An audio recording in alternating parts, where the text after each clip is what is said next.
seen a company that's raised 5 on 25 for their first round do very well.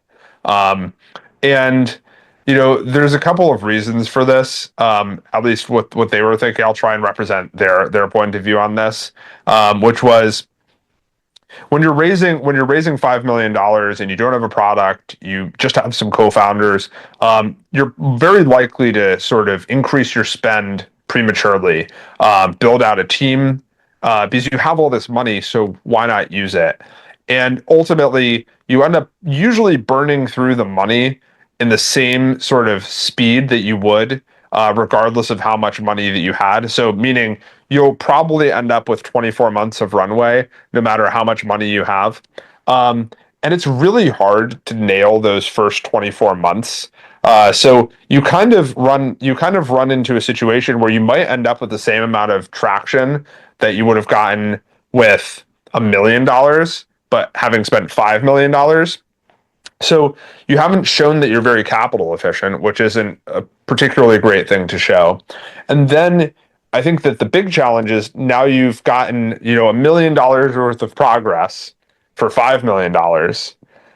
And now you're trying to get a valuation that's higher than your last valuation, which is $25 million, right? So really, investors are going to want to see you raising at an up round, right, from the last round of financing. So you're kind of looking at needing to raise at a $50 million, $60 million, higher than that valuation. So it makes it really hard to kind of, get to a place where you can warrant that next valuation jump.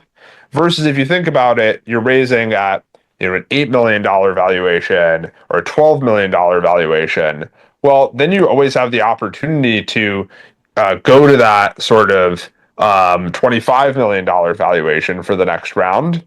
Or if you're making so much incredible progress after raising at 8 or 12 or 15, you might be able to just jump straight to raising at a $50 million valuation and doing a Series A, right? And this is, again, assuming that you want to take the venture path and build sort of an adventure trajectory startup, which I think is a helpful discussion for people perhaps to hear. If that's the case, though, you kind of really do a couple of favors for yourself if